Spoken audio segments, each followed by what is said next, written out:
छा जाए और साम्राज्य प्रभु का है, साम्राज्य प्रभु का है। यह महल इसके सभी समुदायों एवं राष्ट्रों के ललाट पर अंकित हो जाए। यह मोहर इसके सभी समुदायों एवं राष्ट्रों के ललाट पर अंकित हो जाए। हे परमेश्वर, हे परमेश्वर, हे परमेश्वर,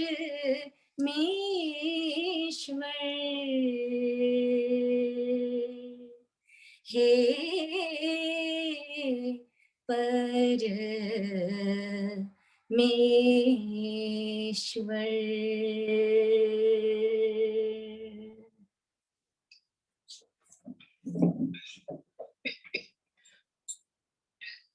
ओ आलोक पुत्र ज्ञानी,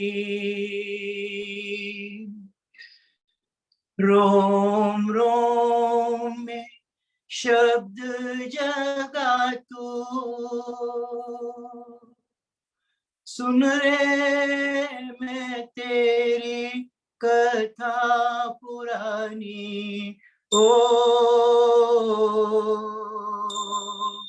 अज्ञानी, ओ आलोक पुत्र ज्ञानी, रोम रोम में शब्द जगा तू, सुन रे मैं तेरी कथा पुरानी। ओ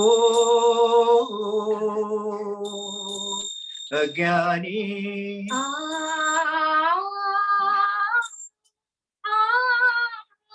ये जग बेशक बहुत अनूठा, लेकिन इसका सब कुछ झूठा। ये जग बेशक बहुत अनूठा, लेकिन इसका सब कुछ झूठा। सब कुछ भूल लगा लो मुझ में, सब कुछ भूल लगा लो मुझ में। मैं हूँ तेरी दिशा सुहानी। ओ अज्ञानी, ओ आलोक पुत्र अज्ञानी, रोम रोम में शब्द जगा तू, सुन रे मैं तेरी कथा पुरानी। ओ अज्ञानी, ओ अज्ञानी, ओ अज्ञानी।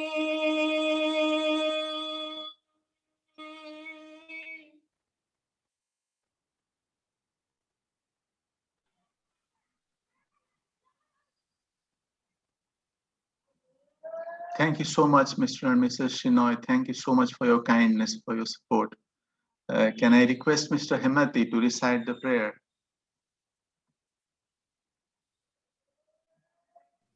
Adi, please unmute Mr. Hemati. Yes, yes.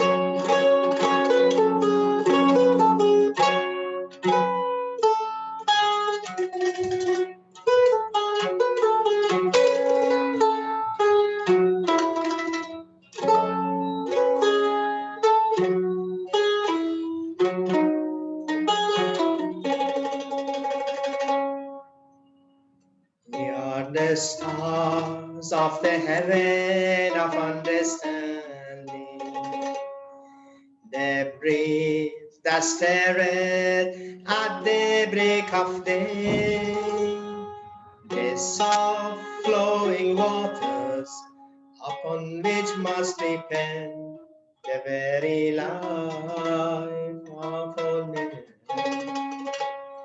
You are the first of all men to be recreated by His Spirit, the first to adore and bow the knee before Thee, the first to circle round His throne of glory.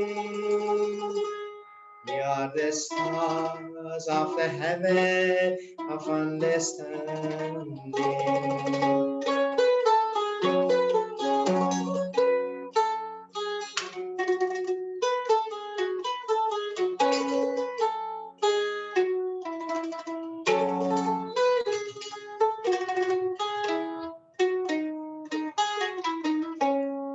Oh friends, be not careless of the virtues with which you have been endowed, nor be neglectful of your high destiny. You are the stars of the heaven of understanding. You are the stars of the heaven of understanding. The breeze that stirreth at the break of day, the soft flowing waters upon which must depend the very life of all men, the very life of all men. Paula.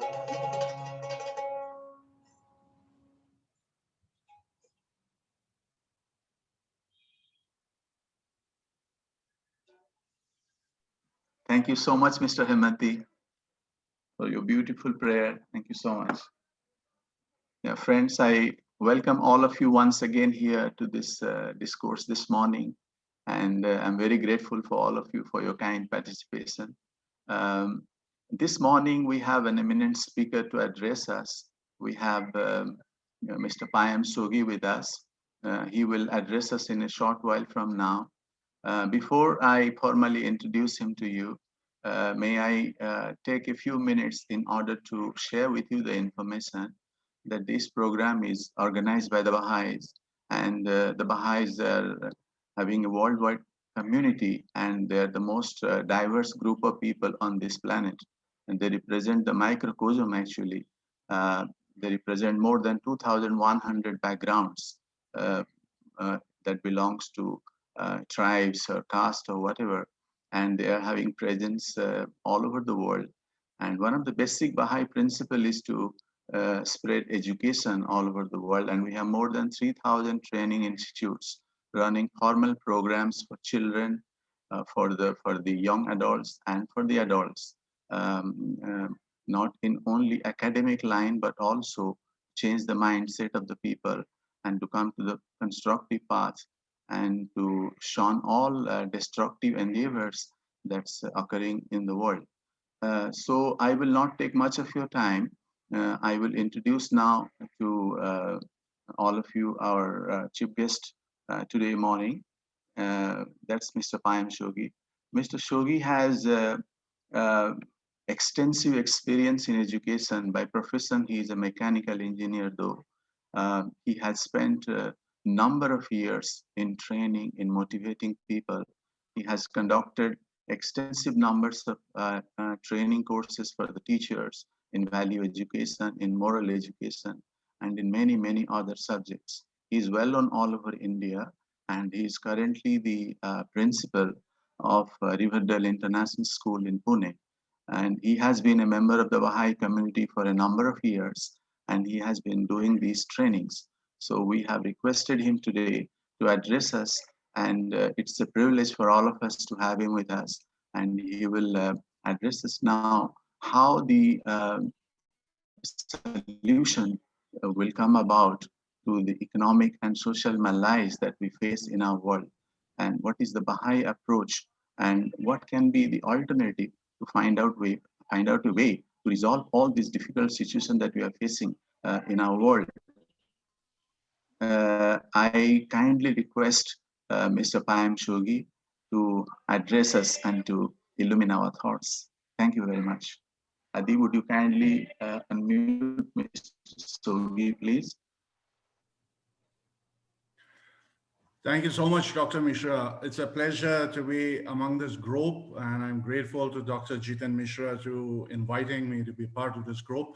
And this is no better way to start the day than to speak about issues that touch our lives, that they are things that affect us, and to think a little bit about how we can help to make things improve, to become better for ourselves and for our fellow human beings. So thank you so much, and it's a pleasure to be here. Um, I'm told that we have very limited time, and I do not wish to take too much time saying a lot of things, and I would rather that we discuss things and try to consult on matters that we want to find solutions to. But I just want to share a few thoughts to set the mode of thought moving, to get us started with thinking. The issue at hand is what we very simply call disparities of wealth and poverty. So there's very clear that in the world today, there is a widening gap, and it's not stopping. It's a widening gap between the haves and the have-nots. So the rich, very rich, and very poor. Now, I don't need to go into that. You can just do a Google search, go on Wikipedia, and it's all there. The data, the information, irrefutable, recognized by everybody, but nobody seems to know what to do about that. Just for one pointer on the scale of the problem is that they say that 1% of the world's population is controlling twice the wealth of something like 65% of the rest of the population. So you can imagine how severe the problem is. And as I said, this gap between the rich and the poor seems to be widening. It's not that we are trying to find solutions and it's working and things are improving. So it's not happening. Now, why is that happening? We need to look at the causes before we can talk about solution. What I have found out is that at the macro level, general level, if you look at the bigger picture, well, there are geopolitical reasons for countries to want to share what they have or not to share with others, and their own international relationships and all of that. And we really have nothing much to say about that. There are certain dynamics at the global level that determine these things, how resources are shared or how they are not shared and why. So we really keep out of that because that's too far from us. What I would like us to do, and this is a humble suggestion, is that we bring discussion at a level where we can decide to do something about it. Mostly when we talk about contemporary issues and contemporary problems, the problems are left at an arm's distance. It's left somewhere. We define it and we leave it. Well, somebody else has to come and solve it, or somebody else has to come and do something about that. But my humble suggestion is that whenever we talk about the issues, we need to bring it down at our level so that then we can relate to them and we can decide to do something about them. And that's my endeavor in my very short introduction to the topic.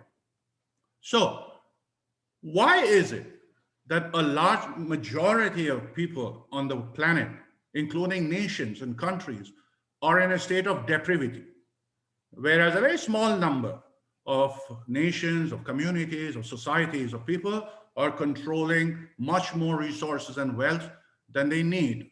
Now, the question is why? So we need to come at the reason for that. The obvious reason, of course, is that there is invariable disparities and unequal distribution of opportunities. Which opportunities? Well, we talk about education. Some have very well-developed systems of education. Some are struggling still to put in the basic elements of education, and the results are there for everybody. Therefore, everybody does not have, all the people of the planet do not have the basic access to a basic level of education that can get them started on a path of development, growth, prosperity, and so on. The other obvious thing is healthcare. Now, if I'm not healthy, I don't progress, I don't contribute to creation of wealth and advancing in society. So healthcare is another area where you have the haves and the have-nots. So that kind of disparity exists. Technology is another obvious indicator. Technology is not universally being shared, it is not being accessed by everybody, and technology today is one of the essential tools for social progress, for economic progress, and therefore there is a great disparity there as well. Capital and finance is another one. There are people who would do things differently. Societies, nations would do a lot of things differently if they had access to reliable sources of capital, of finance, but then they are not able to access that as well. Then there are social disparities. Uh, Societies that are divided across gender, across cultures, across religion. If you look at India itself, we have the best example here. We have division based on caste, we have division based on states, on state identities, on language.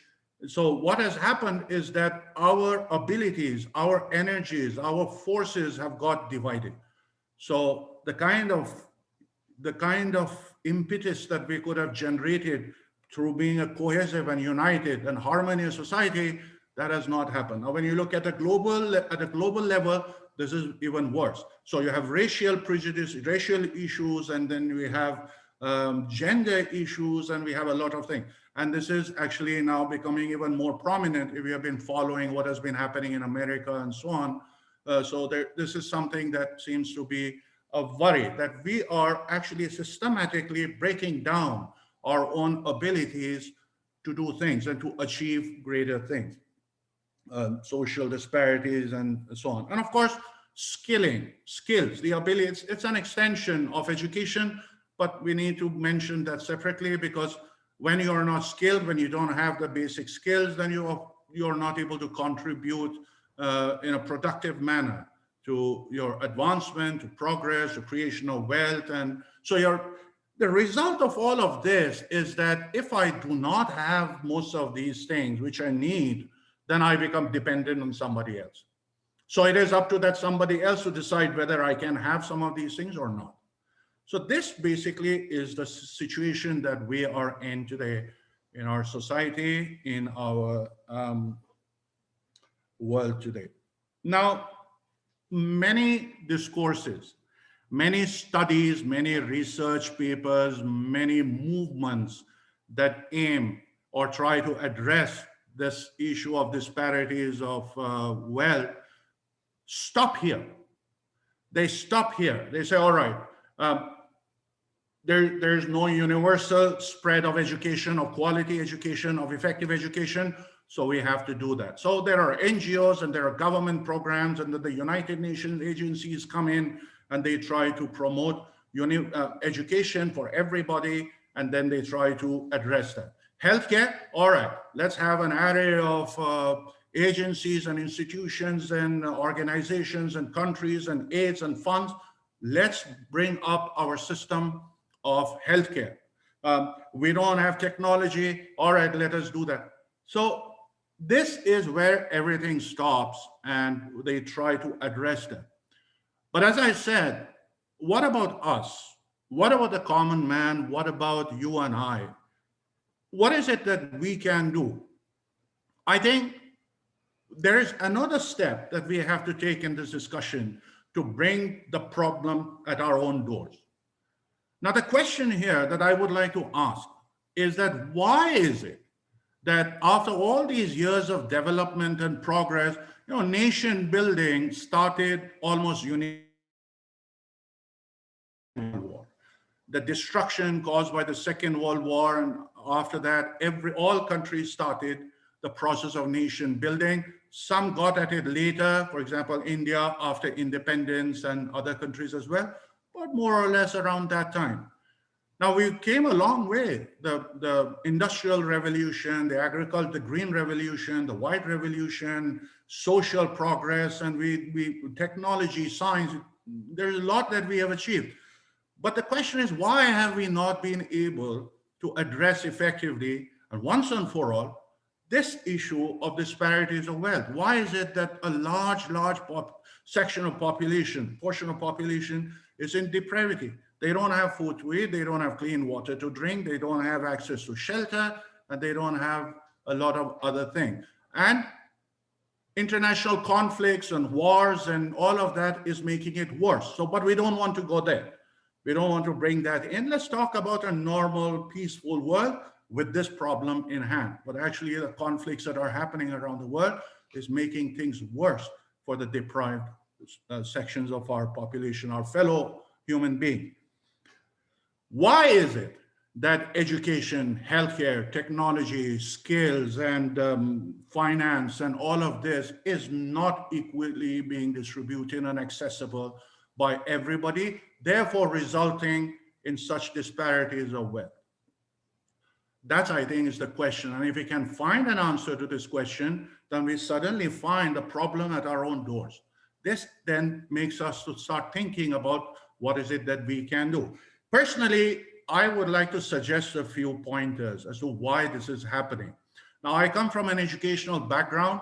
I would like to suggest a few things that we are doing wrong in the field of education, which is contributing to all of this. So at the micro level, I think we are going wrong at the micro level, at our level. And its effect is at the macro level. And generally, these problems are abounding here. The first thing that I think we are going wrong in our educational system is that we are promoting too much of competition in our schools, in our school education. It's been my experience over 22 years of the educational system, from within the system and from outside. I have found out that we are promoting the spirit of competition among our children to a level that is not required. Now, many times when you talk about competition, many will talk in favor of competition. They talk about the competitive spirit because that's required for you to progress and to advance and to excel. But beyond the point, it becomes damaging. And the educational system, the NCRT, the government documents are acknowledging that. The National Curriculum Framework of 2005, for example, has said that this has to be addressed. There has to be more cooperation in schools. Children have to be taught to share, to cooperate with each other rather than compete. And therefore, what has happened is that we are producing a long assembly line of competitors, resulting in a competitive society. And it's not only in India, everywhere. Everywhere, more or less, this is happening. Now, there are a lot of people thinking about this. How can you make education more cooperative? But it's not happening fast enough, and it's not happening at the scale required. Now, how do you imagine competitive people will behave? Competitive people will want everything for themselves. Competitive people cannot see other people succeed. Competitive people, these are human elements of competition. And I think this is somewhere where we have gone wrong. I appeal to all parents who have school-going children. You need to address that. You need to school. Many times parents come to schools for admission. They ask about your board exam results. How many buses do you have? How many laboratories? How many computers? But they don't ask what kind of school environment do you have? What kind of values do you have? What is the level of competition? How do you train children to be cooperative and so on? So, cutting things short, I think where we have gone wrong in a big way is we have become too competitive as a society, not only in India, but elsewhere as well. So this is one. The second thing I think from the educational point of view is that we are not developing thinkers in our schools. Our children who come to our schools are not being trained to think. Now we talk about higher order thinking skills, we talk about critical skills, we talk about analytical thinking skills, but it's not happening. I'll give you an example. We have all gone through the same process in our schooling days, and I assure you, things have not changed much. So the teacher comes and teaches a lesson in, say, social studies or history or geography, and we discuss that, and the notes are given.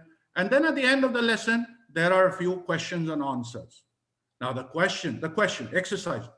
The questions, the answers are from the text. And sometimes the teacher is kind enough to underline and give us the answers to those questions. So there's absolutely no thinking. What we are doing is helping children to learn better, to think, to remember better. And we call that rote learning. So a lot of rote learning is happening, but children are not being encouraged to think. Open-ended questions, higher order thinking questions related to the exercise, certain activities to be carried out where children are actually discussing and thinking for themselves. Friends, if we are not a thinking society, we will not be able to think about the consequences of our actions.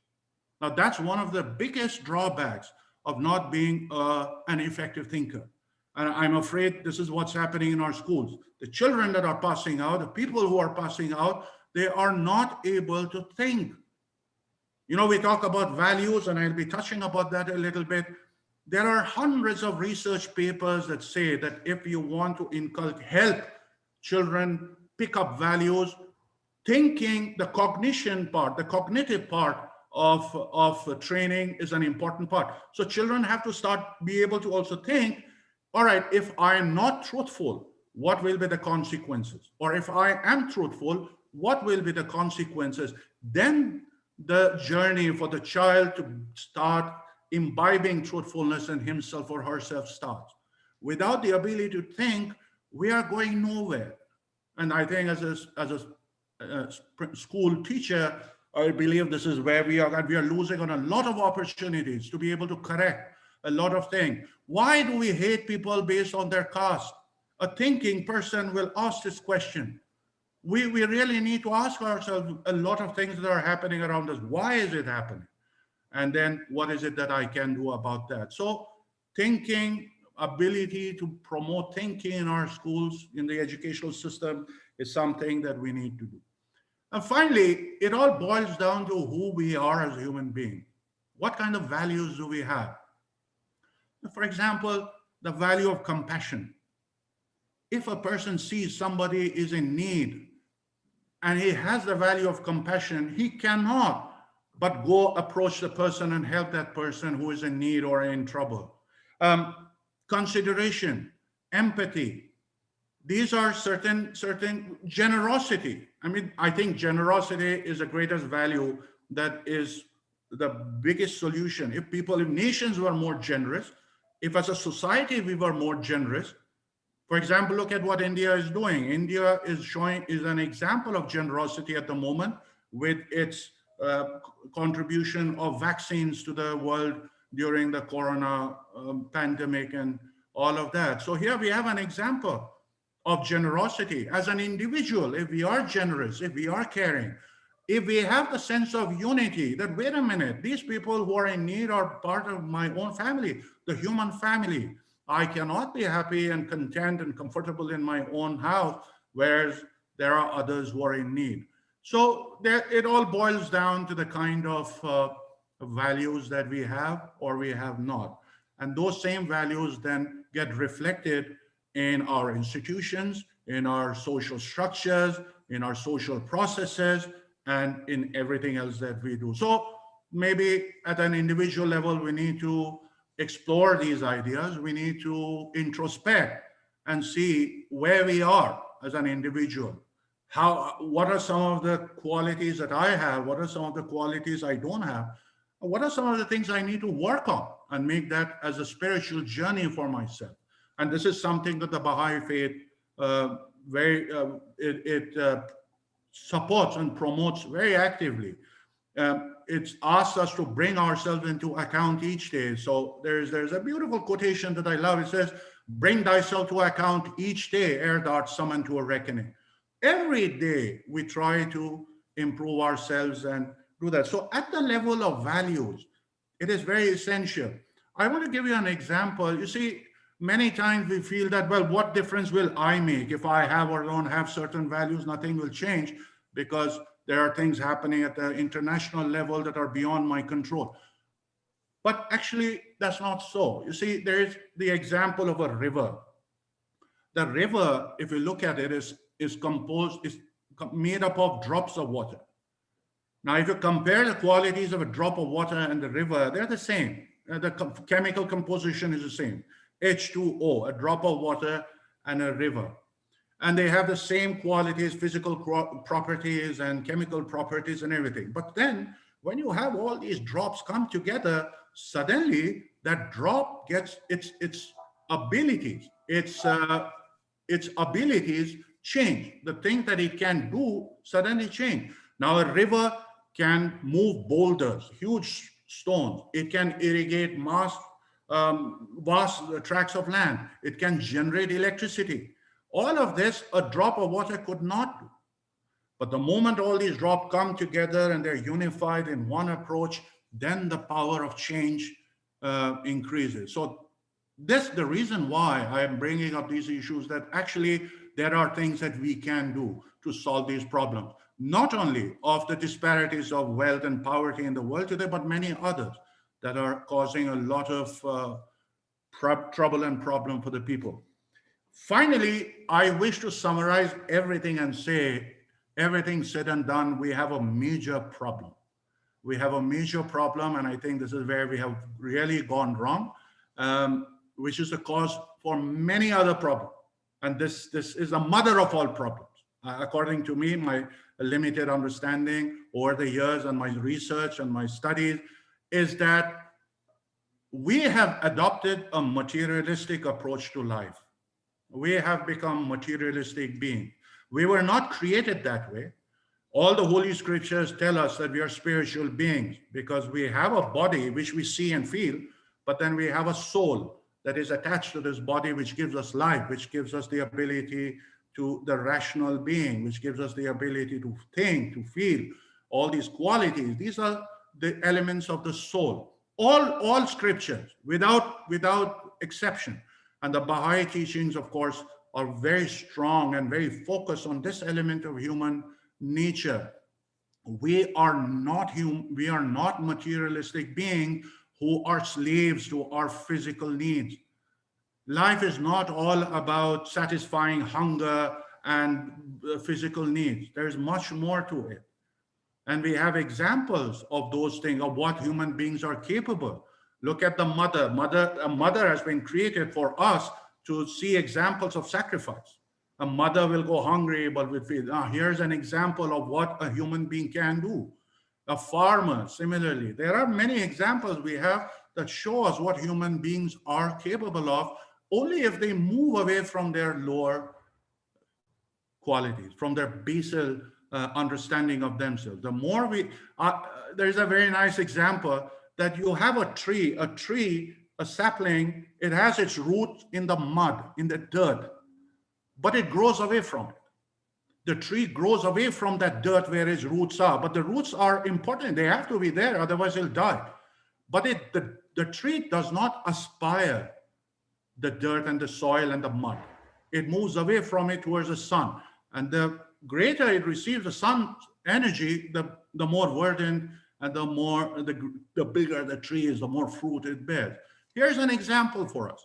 I think this is where we have gone wrong. We have moved away from all the guidance that we have had. We have been given endlessly. God has from time to time given us those teachings, and somehow we get too much busy with ourselves, we tend to forget them.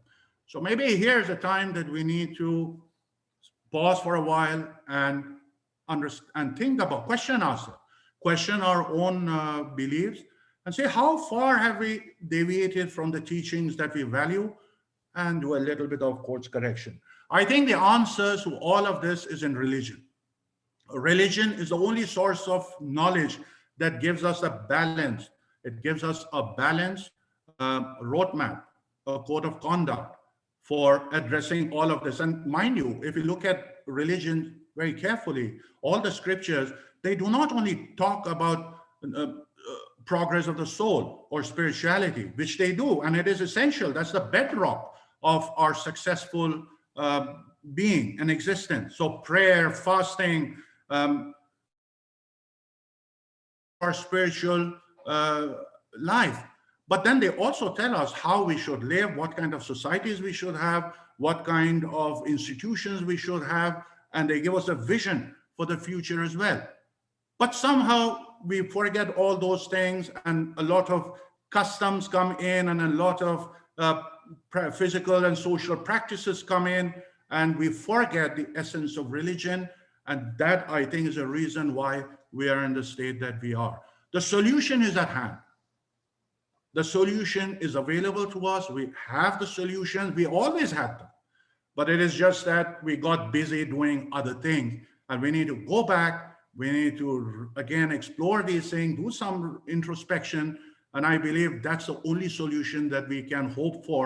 Otherwise, leaving it to the powers that be, it is not going to happen. So this is my little humble contribution to this discussion. I hope this triggers a lot of ideas and we can have some fruitful consultation together. Thank you so much. Thank you. Thank you so much, Mr. Payam Shogi, for illuminating our thoughts, for sharing your ideas. We are having actually a session for questions and answers after some time. So we will be asking you questions and you can share your insights about that. I can see that Mrs. Mokbilpur is there. I don't know if she is there. She has left.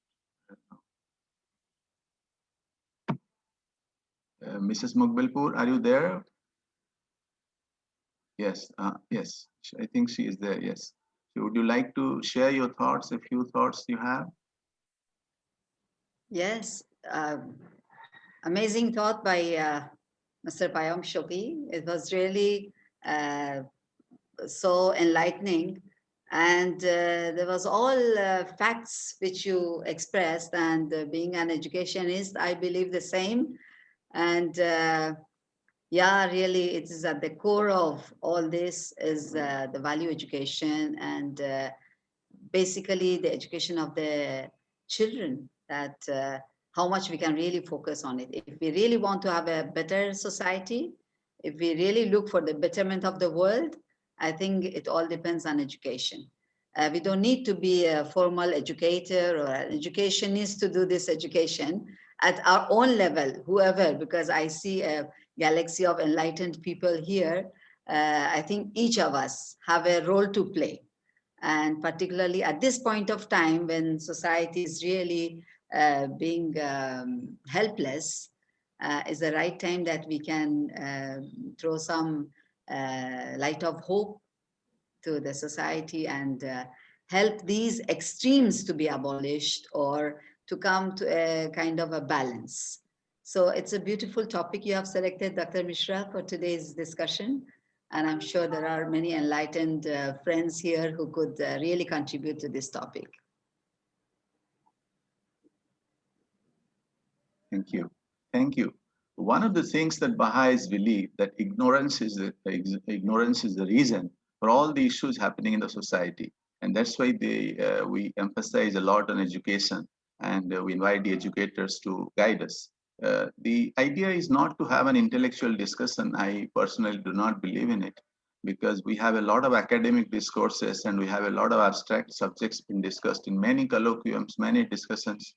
And wherever I have gone, I personally have said that we would permeate the thoughts in the individual level. What is the role of individual? How we can help the society? How things will change? That is the more impact. Everyone knows the issues. What Mr. Sogi was talking about. 1% of the elite, they control the resources, and there are more than 50% of the people who live in less than 400 rupees a day. These are all statistics of the world. Everyone is aware about it. But in our individual life, what we can do to change this, that is the most important thing. And that is what Baha'is are trying to do, to eliminate the prejudice from the human heart, building a consciousness that human species is one. It is indivisible, and oneness of mankind has to be spread in the educational system, in the discourses, so that there is a positive conversation and people are not entangled in the divisive conversations. And then we also promote the idea of having a one language in the world, so that many of the misunderstandings which is happening, that also can be eliminated. And these are principles of the Baha'i faith. how one individual should investigate the truth himself, how he should learn to remain prejudice free in his individual life, and all this will contribute to have a better society, because it has to start from your family, from the children, then it goes to neighborhood level, and then it goes to the your small society that you live in, your extended family, and that's how we build positive vibe and positive thoughts. We have with us Dr. Merchant. I will also request him to share his thoughts. But before that,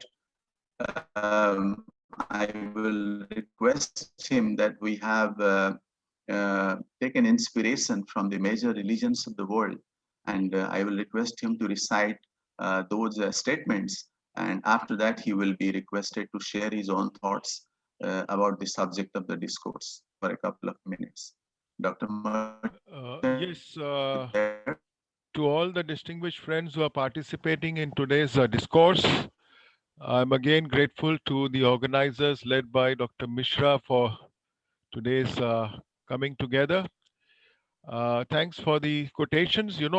As we have seen, that religion plays a very important role, and the holy texts, they were not simply meant to be kept in our homes and worshipped, but they were supposed to be studied, read, understood, internalized. So let's see what the Holy Scriptures say. I'll start with the Bhagavad Gita. All living beings are divine souls. God is seated in everyone, and He, what's that word? Yes. And hence all are equally respect worthy. The ignorant work for their own profit. Arjuna, that's what Lord Krishna tells him. The wise work for the welfare of the world without thought for themselves. Charity given out of duty without expectation of return at the proper time and place, and to be a worthy person is considered to be in the mode of goodness. From the Holy Quran, help one another in acts of piety and righteousness. The upper hand is better than the lower hand. The upper hand is that of the giver, and the lower hand is that of the beggar. If you do deeds of charity openly, it is well. But if you bestow it upon the needy secretly, it will be even better for you. A man's true wealth is the good he does in this world. There's a lot to ponder. Next, from the Holy Bible, God is not unjust. He will not forget your work and the love you have shown him as you have helped his people and continue to help them. And do not forget to do good and to share with others, for with such sacrifices, God is pleased. Give, and it will be given to you. A good measure, pressed down, shaken together, and running over, will be poured into your lap. For with the measure you use, it will be measured to you. That was the Bible. Next, from the utterances of Gautama Buddha, teach this truth to all. A generous heart, kind speech, and a life of service and compassion are the things which renew humanity. Set your heart on doing good. Do it over and over again, and you will be filled with joy. If you light a lamp for somebody, it will also brighten your path. If you find no one to support you on the spiritual path, walk alone. There is no companionship with the immature. In the end, these things matter most. How well did you love? How fully did you live? How deeply did you let go? One moment can change a day, one day can change a life, and one life can change the world. Very powerful words from the Lord Buddha. Next, we have also a couple of quotations from the Baha'i writings. From Baha'u'llah, religion is the greatest of all means for the establishment of order in the world and for the peaceful contentment of all that dwell therein. Should the lamp of religion be obscured, chaos and confusion will ensue, and the lights of fairness, of justice, of tranquility, and peace cease to shine. And on this, we have the comments of the Universal House of Justice. No serious attempt to set human affairs aright can ignore religion. The inordinate disparity between rich and poor, a source of acute suffering, keeps the world in a state of instability. The solution calls for the combined application of spiritual, moral, and practical approaches. A fresh look at the problem is required, entailing consultation with experts from a wide spectrum of disciplines, devoid of economic and ideological polemics, and involving the people directly affected in the discussions that must urgently be made. It is an issue that is bound up not only with the necessity of eliminating extremes of wealth and poverty, but also with those spiritual verities, the understanding of which can produce a new universal attitude. Fostering such an attitude is itself a major part of the solution. World order can be founded only on an unshakable consciousness of the oneness of mankind, a spiritual truth which all the human sciences confirm. Anthropology, physiology, psychology recognize only one human species, albeit infinitely varied in the secondary aspects of life. Recognition of this truth requires abandonment of prejudice of every kind, race, class, color, creed, nation, sex, degree of material civilization, everything which enables people to consider themselves superior to others. Friends, we heard very insightful uh, two discourses. Though, as Dr. Mishra has said, it is not intended to be very uh, intellectual, yet the thoughts expressed were very profound and requires a lot of soul searching. I appreciate what Mr. Shogi and Mrs. Mukbalpur said. And now buttressed and supported by these holy quotations from the sacred scriptures, we can see very clearly what is going wrong and what we need to do to bring about a positive change, not only in the lives of we as individuals, but the lives of the communities in which we live, the larger society, the nation state, and the whole globe. So we have learned a lot, as part of our journey in this life. But yet, when it comes to practical steps and implementation, we are often failing. I think that's where focus has to be uh, put. and I won't go much longer. I appreciate very much once again all the distinguished friends who are with us, and I thank the organizers for giving me a few minutes to share my reflections. Thank you very much.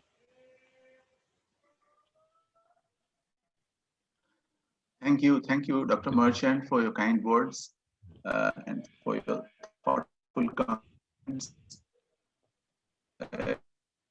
The participants are very welcome to ask questions to the speakers, and we will share our thoughts. As I mentioned before, the idea is not to only discuss intellectually, but to bring about change. That's the idea behind all the activities that we do in the Baha'i community. And Baha'i community does not believe in words, but in the deeds. That's the reason that we have a lot of social and economic development projects, and we have a lot of educational projects all over the world. Now, before the friends, I will request the friends to ask questions. But I would go with the first question to our speakers. Um, how there is a conceptual distortion I find in the world. What is that? For instance, the concept that self-interest can only lead to prosperity. It comes from economics, and many of the intellectuals and many of the people, they believe that if I don't work for myself, how can I be prosperous? So the question is, how do we overcome the concept of self-interest that leads to prosperity, which is a very profound belief in many people I have noticed in my life. And it also comes to freedom. The other concept is freedom. I can do anything I want and no one can stop me, which is another distorted concept which is prevalent in the society. To find out actually what is the freedom, and how should humans behave, how should humans understand the true meaning of freedom and true meaning of regulating their life, overcoming the concept of self-interest that only competitions can lead us to prosperity. So I would request anyone can take Mr. Shogi first, and then if anybody wants to answer, I would appreciate. Adib, could you please unmute Mr. Shogi?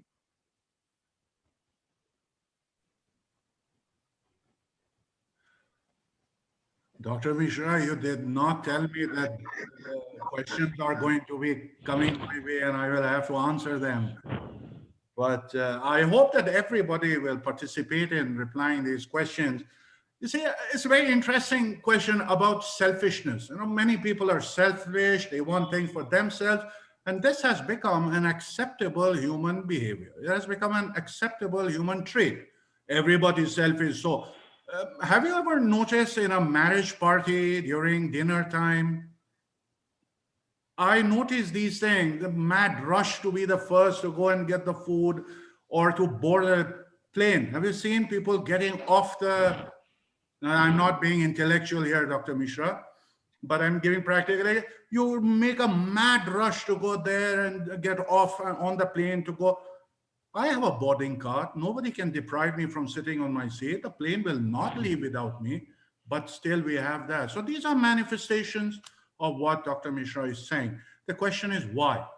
Have you noticed small children when they are playing among themselves, they all want things for themselves? If they are playing with toys, the child will grab all the toys and keep for himself and not share.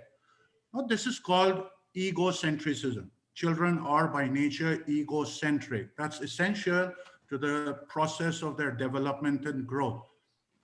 But as we grow up, we don't let go of that childish trait. And we carry, and in a sense, we really have not fully grown up. We still are childish where we are still egocentric. We still want everything for ourselves. It has probably nothing to do with religion. It has nothing to do with anything. It is just that we have not grown up. We are still like that small child who wants all the toys for himself. Now, if you look at it from the religious point of view, we just read those wonderful, inspiring quotes where he says, giving and you give and you shall receive and all of that. But if you look at it from a psychological point of view, from a physiological point of view, from a social point of view, wanting things for ourselves is a trait of children, not for adults. And therefore, I think it's just that we have not matured as a society, as individuals, where we have that trait happening. That's my take on this issue. Okay, thank you, thank you. Any other speakers to add? Mrs. Mugwelpur, Dr. Merchant, anyone else to add? Please raise your hands if you want to speak. I'll unmute you. Well, I'm unmuted, so Yes, please. yeah, I can just say that, yeah, practical examples are there. And in the today happens to be also the International Mother Tongue Day. And we have seen our new education policy has been laying great emphasis that education through one's mother tongue. And it's a very important principle that every human being must look into his or her own language, because every human being loves his or her mother tongue, and see what values, because the ancient wisdom is there in our language. And if from childhood, parents help children to find these nuggets, these gems of values, I think for children it becomes a lasting effect. Because in the past, language was actually couched in the scriptures, and then as language evolved and the world of science impacted, it advanced. So all of these proverbs and ancient sayings, they have a very practical value. So I think today being the World Mother Tongue Language Day, let us do one practical thing. Every father and mother must tell the child that looks in our language, we have such wonderful thoughts that can help us to be a good human beings. And if it is taught in our mother tongue, it will remain in a much more permanent way than picking up from some book or listening to a teacher. That's my little thought about this. Thank you. In Thank you, Odia, Dr. if your mother tongue is Odia, you must be knowing many proverbs in Odia, which may have helped you in your life Yes, to be a as better Baha'is, human we are being. encouraged to preserve our mother tongue. In addition to that, we are Yes, supposed to learn a world language that Baha'is are so that prophesizing about, predicting about in future, communicate. Yeah, make communication easier. in order to remove all the misunderstandings from the people. Yes, Mrs. Mugbilbur, we have unmuted you. You would like to share your thoughts? Yeah, actually, I just have 2 points to say. The first one is about the human nature, which we talk about the higher nature and lower nature. I think almost everyone is familiar with that we all have both higher nature as well as lower nature. Our higher nature is the angelic nature that we have, and the lower one is the animalic nature that we have. So it depends which one we are nurturing more. So if we nurture our higher nature more, then we tend to do better things, and we have more angelic life than the other aspect. So it is really important that we tap on the higher nature that we have. This is very important. So, and when we are working with the children, and particularly when we work with the adolescent and junior youth, we always emphasize that they should realize their higher nature, and they should really nurture their higher nature more, and make their decisions based on their higher nature. This is one aspect which would help these problems to be sorted. And the second aspect, I have read in some of the writings of Abdul Baha that there is no problem in being selfish at times. And because when you are both ways, like today, Mr. Payam Shoghi also spoke about the competitions in the schools and all, like both the things are also appreciated with the sense of spirituality. Like suppose you are very competitive in gaining more spiritual values and spirituality. So we can have competition with regards to becoming a better spiritual person. And selfishness here again, that I'll be very selfish, it's good to be selfish in the context of gaining more values and learning more of spirituality, doing more of service activities. And, in that sense, when you become selfish, it is okay, no problem about it. So I think these two things could be kept into our discussion, that it's not everything is not material benefit or material selfishness, but also at times spirituality and helping our inner self to be a better person. So when I'm little selfish in context of my spiritual development, so it is nothing bad. I can still continue with that. Or if I'm competitive with regard to being a better person, so it is nothing bad. And the other one would be that each of us can compare ourselves with the previous person whom we were. We can always see that I'm a better person than what I was before. So I think life is the platform for improvement, and we always look forward to be a better person than what we were earlier. So it's always starting from the individual. So I think this is always better to be a active participant than being a passive observer. Okay, thank you very much. Probably you are referring to inculcating excellence in our individual lives. Anyway, so one of the interesting part of the virtual gatherings are you speak to a wall. Many of the people, they don't like to switch on the videos. They are camera conscious. So anyway, now the time has come that we are talking about questions and answers and interaction. That's the major part of the discussion, because we cannot be continuing with monologues and lecturing people how to behave, what to do. So I would request friends, I know that there are a number of principals here of the schools, and I have my friend Mr. Bhupinder Singh, who is working for government of Haryana. He is also with us. There are many people I know that they are thinkers and they are educationists. So anybody would like to share their thoughts, to observe or to ask a question, please raise your hands. Please switch on your video and raise your hand so that we will unmute you and you can share your thoughts and you can ask a question if you want. So let me see if anyone wants to ask a question or share thoughts.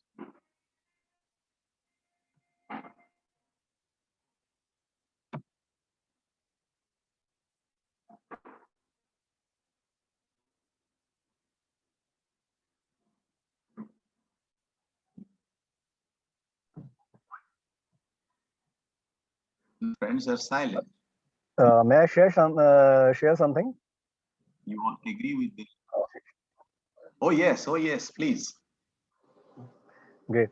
My hello to everybody who is there in this session, and a very thanks for such a wonderful talk by Mr. Shoghi, and also wonderful comments by Dr. Merchant. Very and others too. And what I like today was बहुत ही जो शोगी sir ने बहुत ही varied concepts पे और varied तरीके से जो आज डिस्कशन किया, दैट वाज वंडरफुल.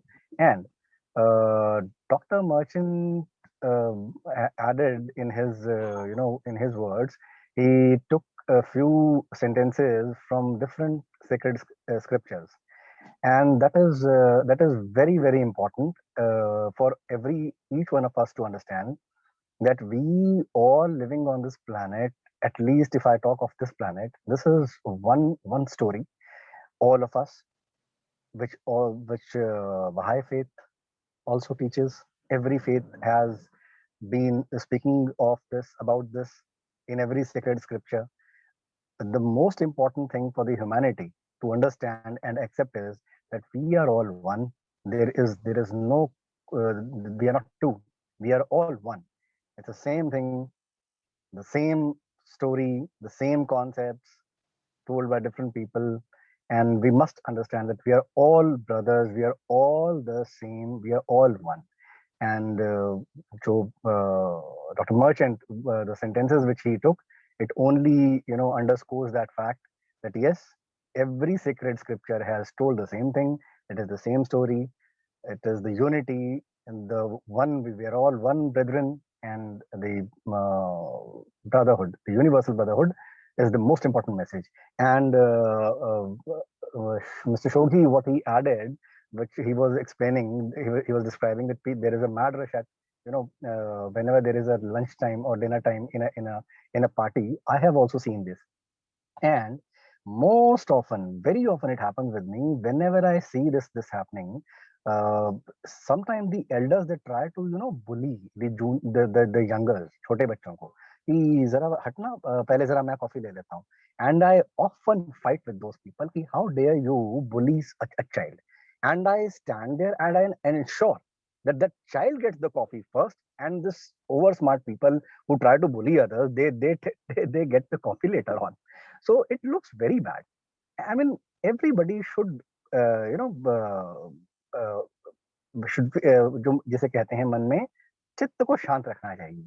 तो nobody's inner self is at peace. So since inner self is not at peace, everybody is in a rush, everybody is in a hurry. So the moment somebody tries to develop inner peace, I think nobody will be in a hurry. Everybody will wait for his turn, his or her turn. Everybody will look at things as a spectator, as a will observe things with a cool head, with a cool mind, and do what is ought to be done in a particular situation in an appropriate manner. So I would just add these words and my small comments to today's speakers. And thank you very much to everybody. Thank you, sir. Thank you. Thank you. Thank you so much, Dr. Gurmeet Arjani and Mrs. Aditi Basu Roy. They have comments, they're writing on the chat box, and they have some observations. I would request them, would you like to share your thoughts?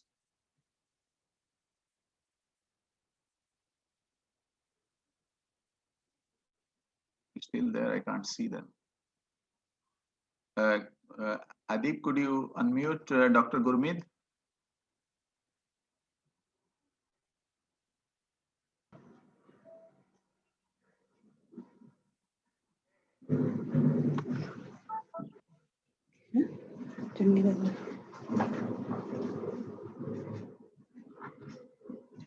Hello.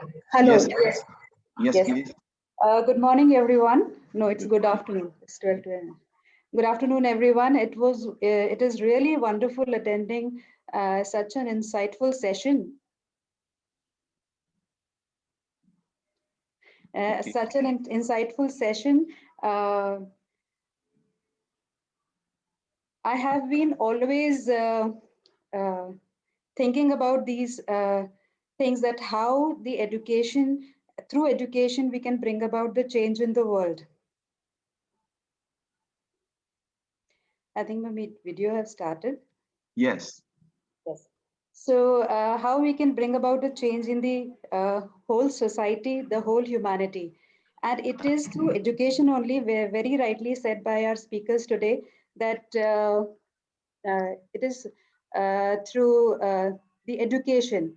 And the way the education is going on, very rightly pointed out very specific points in the delivery today, that unless and until the moral values are being given to the students, we cannot think of a better world.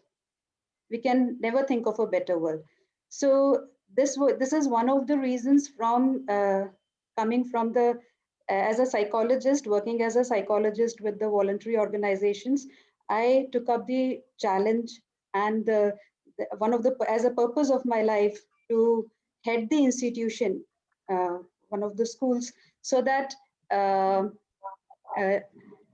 the basic idea of the basic purpose of education can be brought into picture. And I'm very much inspired by Guru Granth Sahib, and in that lot of scripture that is written, trying to imbibe those and trying to bring it into my life, so that we can create people who are human, actually human, and the world is a better place to live for everyone. So the basic purpose of education is making everyone coexist in a beautiful place, so that the sufferings can be reduced to minimum. So I have shared one or two quotes from Guru Granth Sahib, which leads me uh, that I have to move in this direction as far as the kids whom I am associated with and I am going to work with them. So thank you very much for giving me the opportunity to speak also and help me express my thoughts on this. I'm very new to this position, but yes, I have a very firm and very firm purpose in my life, that bringing about a change in the education system gradually, and making the system work for the betterment of the world. Thank you. Thank you very much. Thank you so much. Can I request Mrs. Aditi Roy Basu Roy, to share her thoughts? Uh, yeah, yes. Yes. Yes, ma'am. Yes. Thank you so much for giving me this opportunity. You know, it's wonderful observing you for the past 1 or 2 years. I've been associated with Baha'i community. Before that, I used to visit very often Lotus Temple.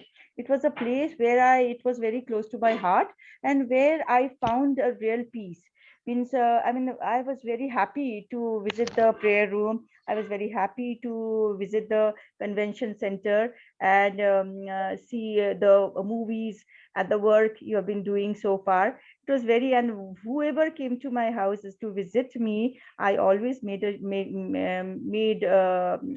to the Lotus Temple, not only because of the architecture and because of the peace inside. So that was wonderful feeling. So there, I mean, I mean, I can, and then long back from there, I bought a book called for my children, Garden of Baha'u'llah.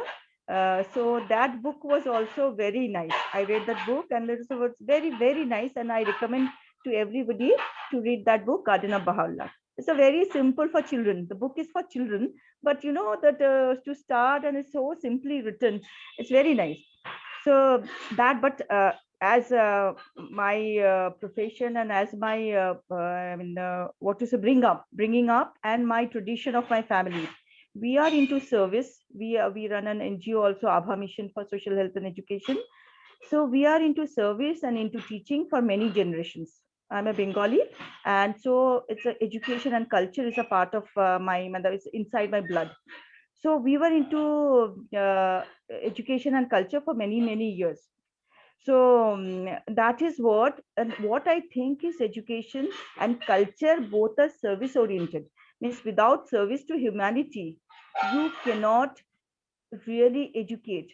So if you don't understand people, if you don't understand the misery of people, if you don't understand the what is required, what is the help needed by the people, how can you do the education? Education is not only spiritual and enlightenment of self, it is the enlightenment, and it is the I mean, doing for each other. It's not self. Yes, education for self is very important.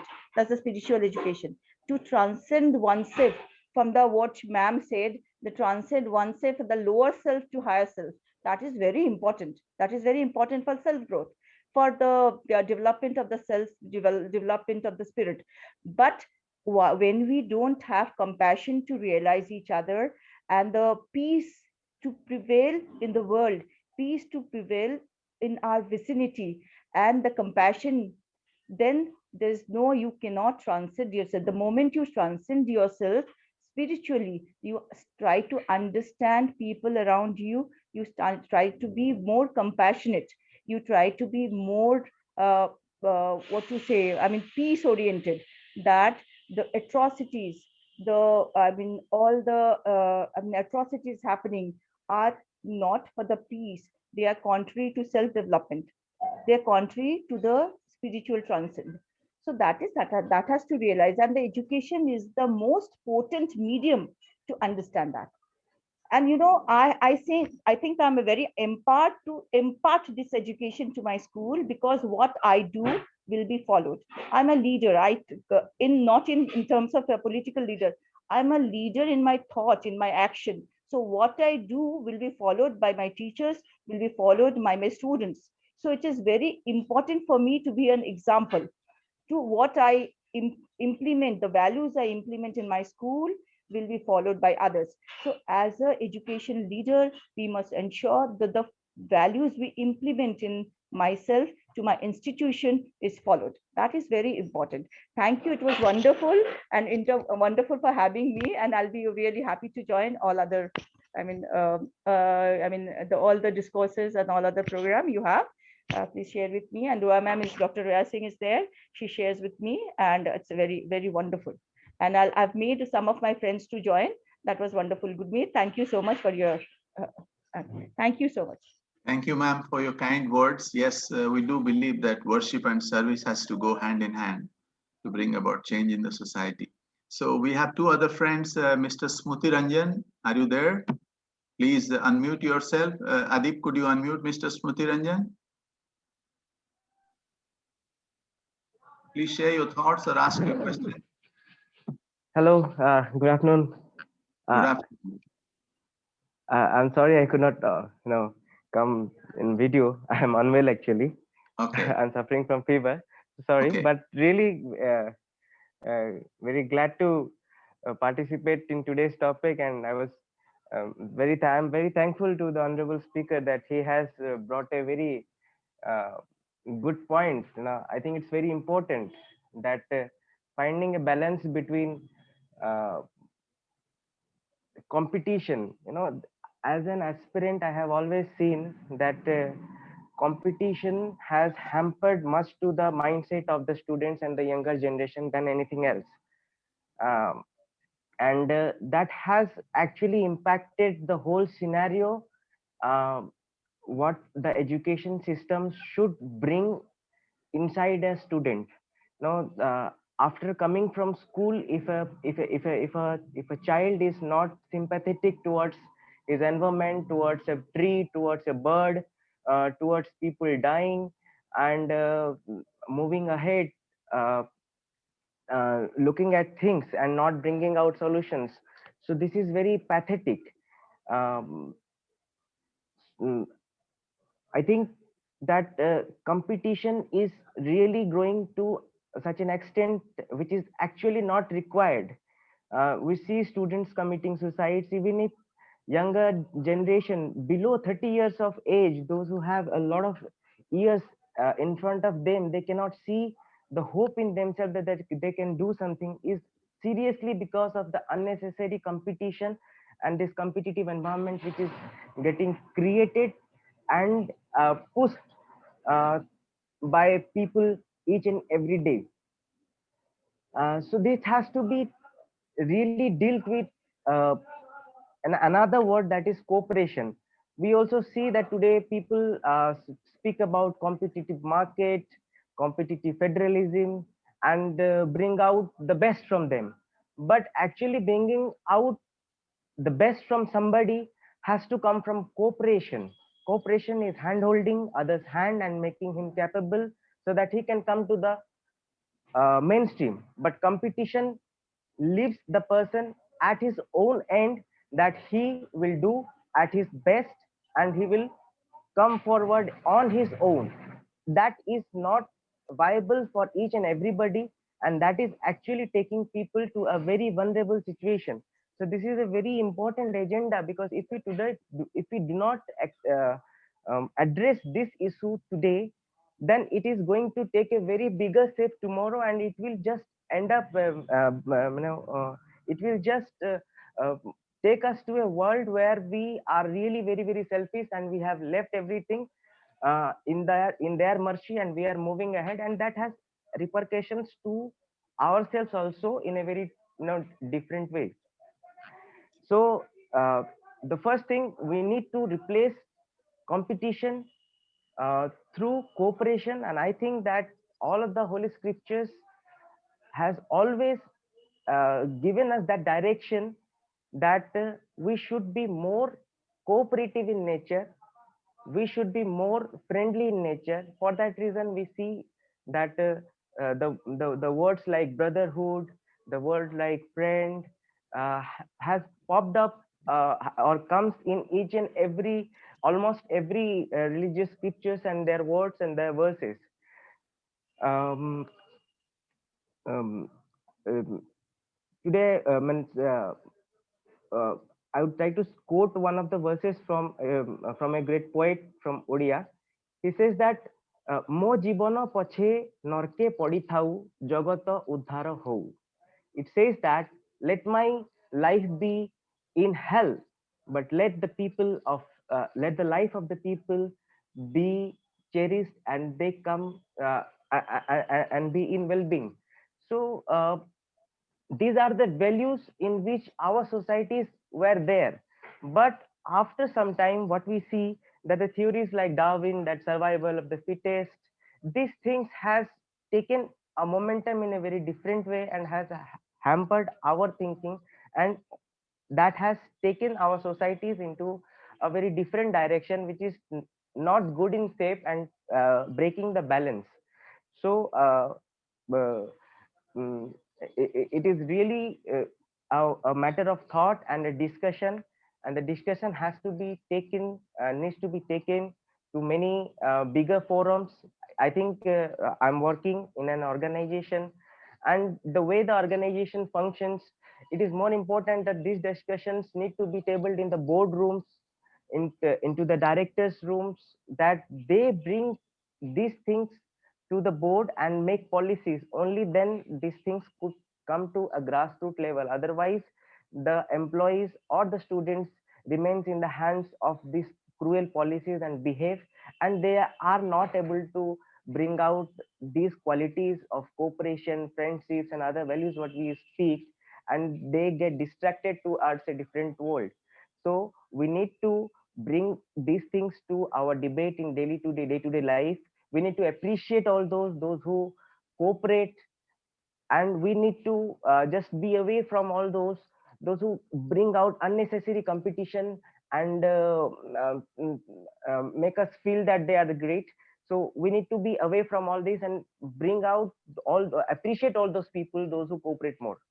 Thank you. Thank you very much.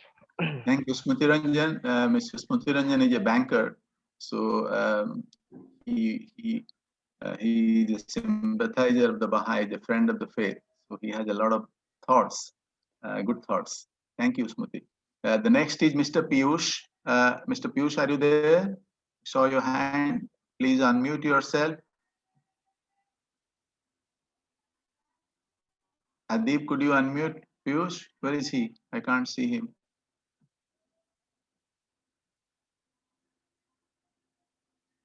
Mr. Piyush, are you there?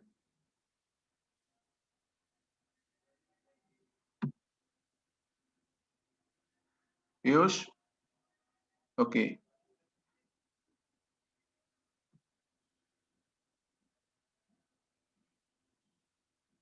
Okay.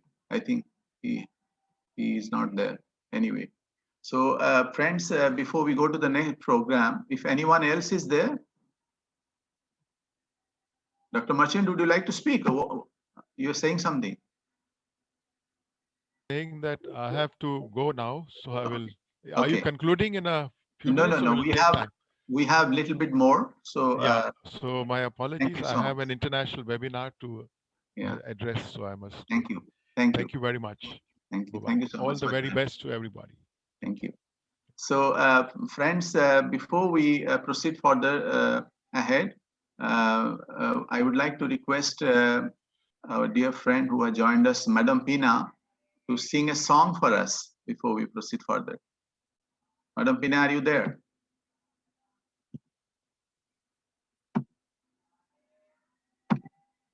Are you there?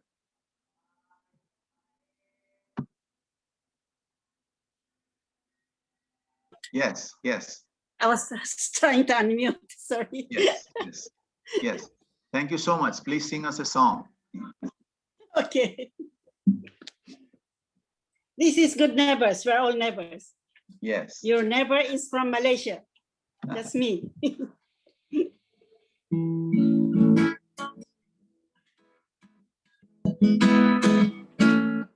Good neighbors come in all colors, black, red, yellow, or tan. Our outside may look different, but we belong to the family of man.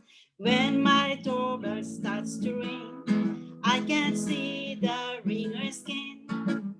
Even if he has bright blue skin, I'll welcome him right in. Good neighbors come in all colors, black, red, yellow, or tan. Our outside may look different, but we belong to the family of man. When my neighbor starts to cry, it hurts him and that hurts I. Even if he has orange eyes, it hurts him when he cries. Good neighbors come in all colors, black, red, yellow, or tan. Our outside may look different, but we belong to the family of man. When my neighbor wants to share joy and happiness everywhere, even if he has purple hair, I wouldn't even care. Good neighbors come in all colors, black, red, yellow, or tan. Our outside may look different, but we belong to the family of man. Yes, we belong to the family of man. Thank you so much. Thank you so much, Madam Pinna. Okay, now we go. The last program is we have the statement of place. I will request Mr. Bhupinder Singh, please unmute yourself and you please read for us the statement of place and we will repeat. Friends, please, all of you unmute yourself. Adi, please unmute everyone. And you have to repeat after Mr. Singh when he reads. Adib, could you please unmute everyone? Mr. Singh, just hold on it for a while. Sure, sure. Adib, it is done?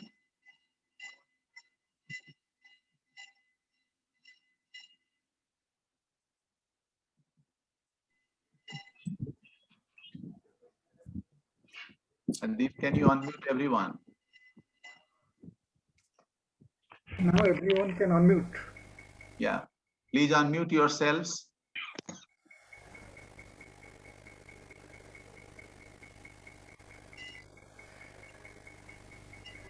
Okay. You can start, Mr. Singh. You can start.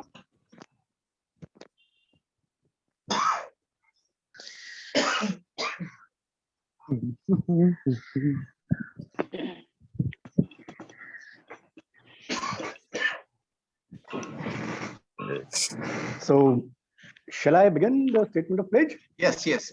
Please start. Friends, Sure. please repeat after Mr. Singh will read the words. He will read slowly and we have to repeat after him to pledge. Sure. Thank you so much for giving me this opportunity. Yeah. We recognize each and every human being. We recognize each and every human being. Yes. Is created noble. Is created noble. Noble. By the Almighty. By the Almighty. As per God's commandment. As God's commandment.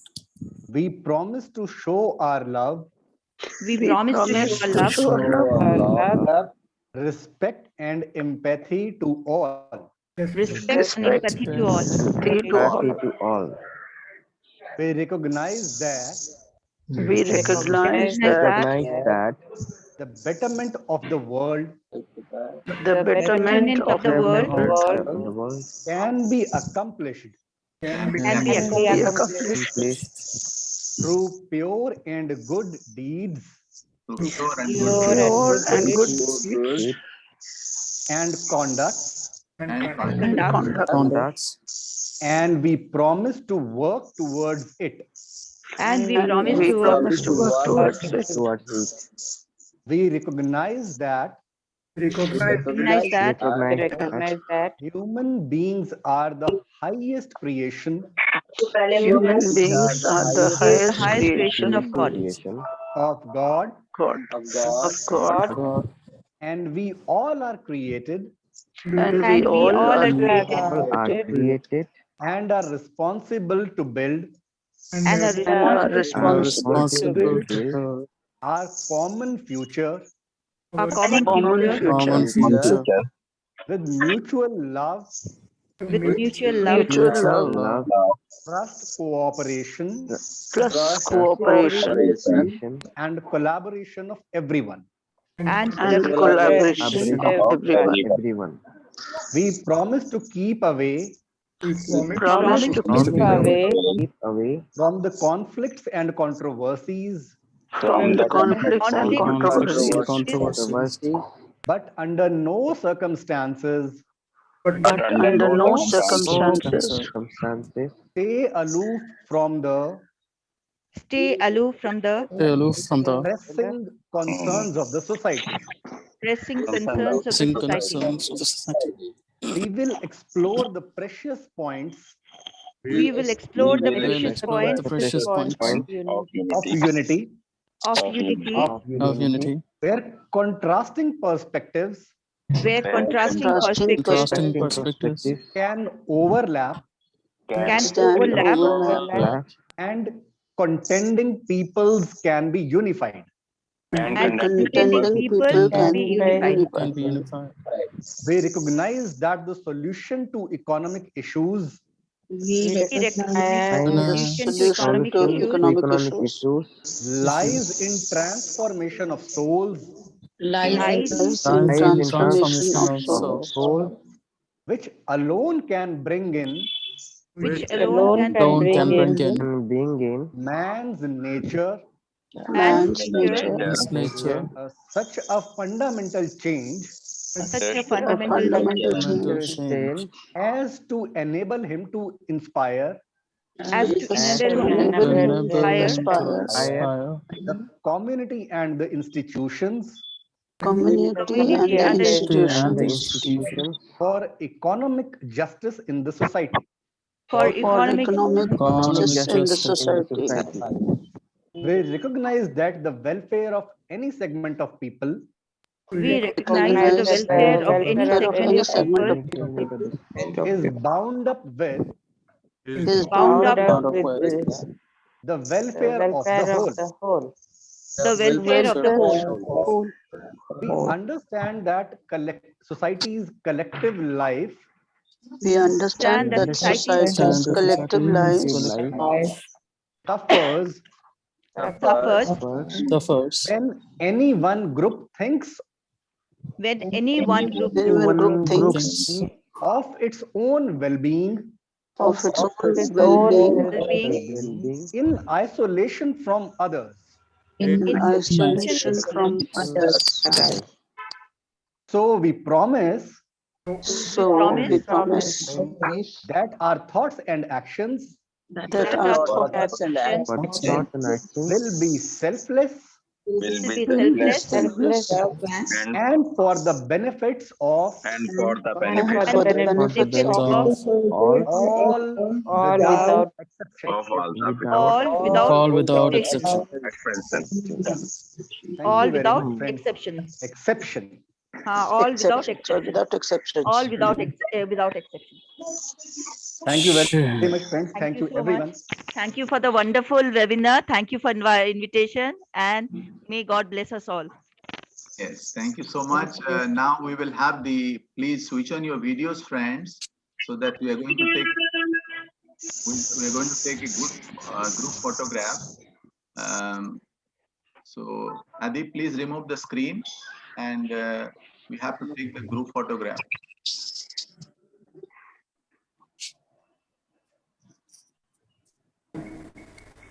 Please hold on for a while. Let everyone switches the video, then we will take it.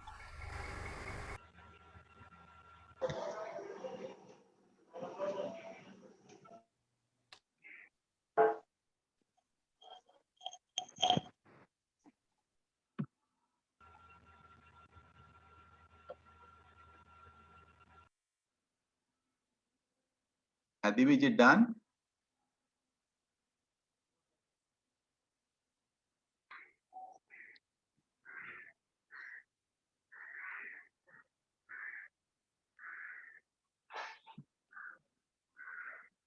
Okay, so friends, there are some friends, they raised their hands, but they were not there when I was announcing. So before we leave, if you want to share your thoughts, you are most welcome in few minutes. One was Mr. Piyush. I couldn't find him. So one was he, and he's still there. Mr. Piyush, are you still there? Yes, please unmute and you can share your thoughts.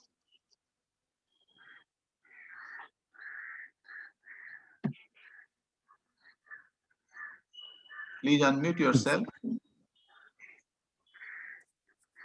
Yeah, hi, good afternoon, everybody.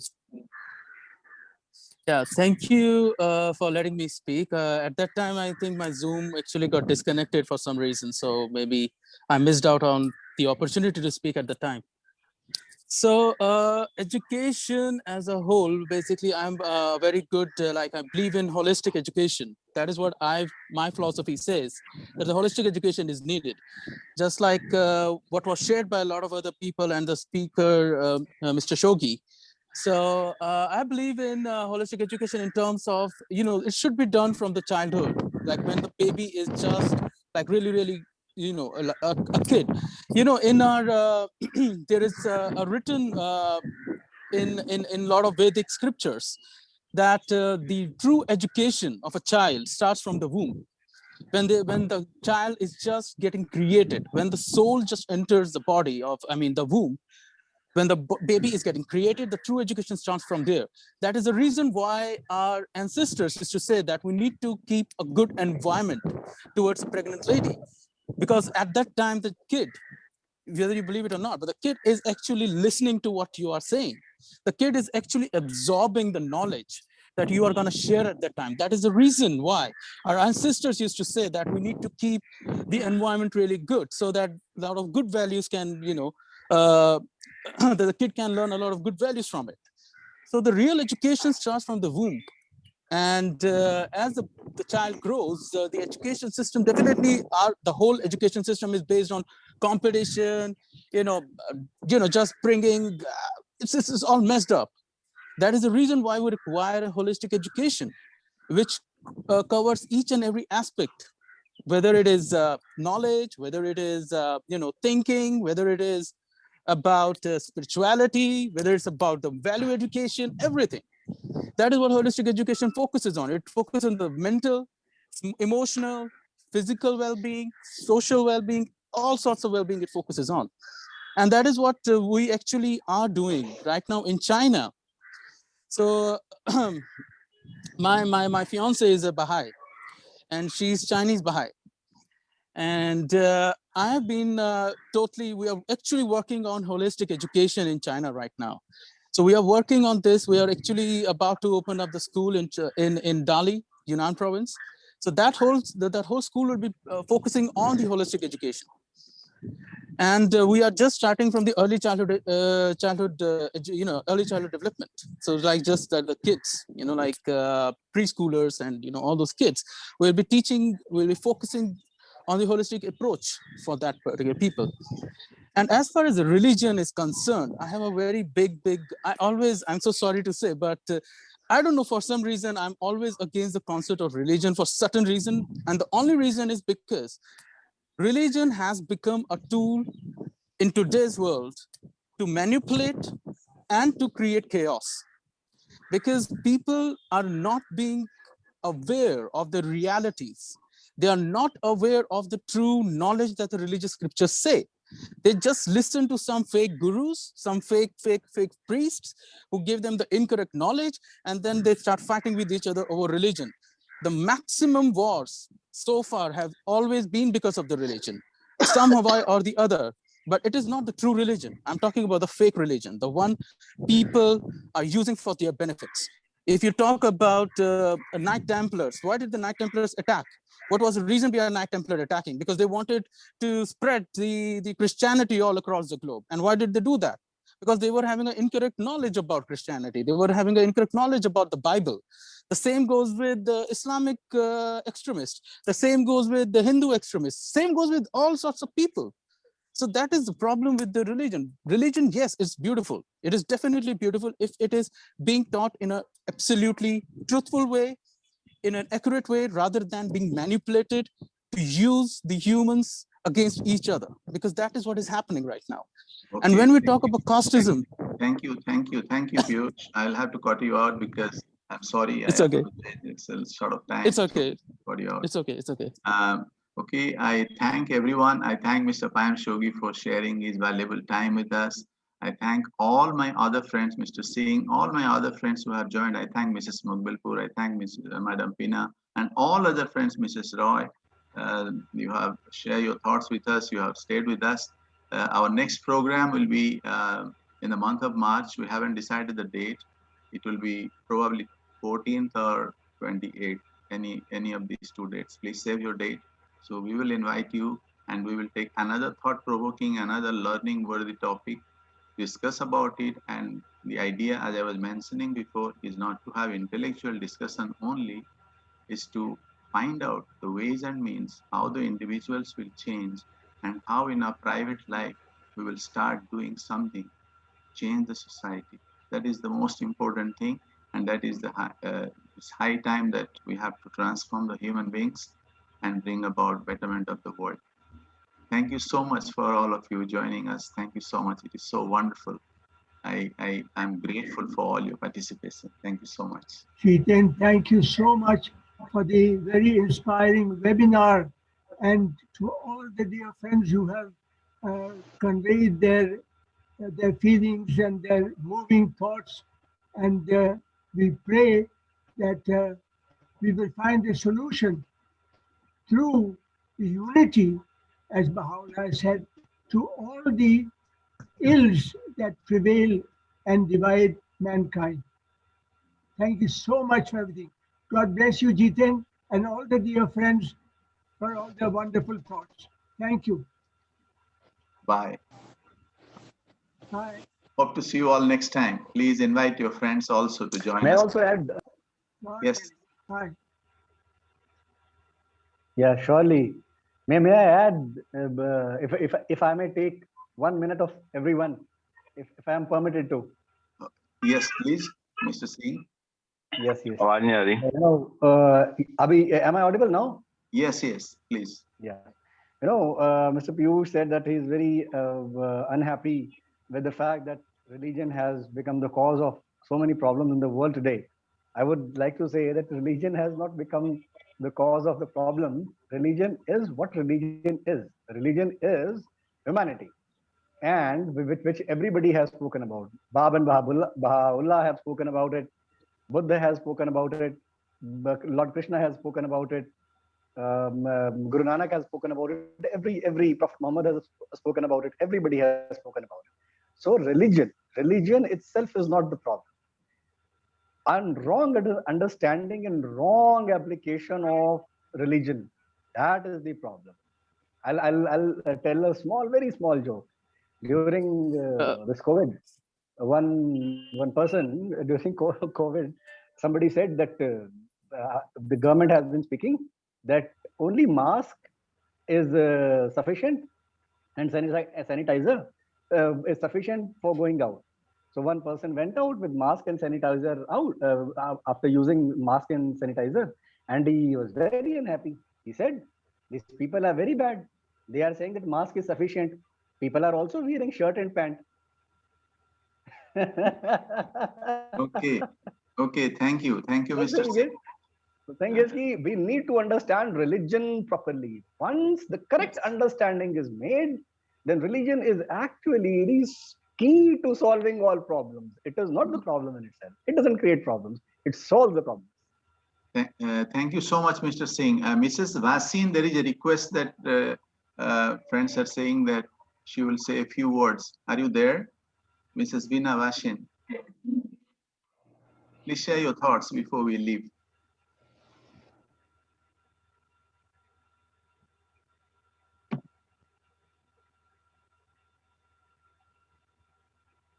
Okay, I think she's not there anyway. All right, friends.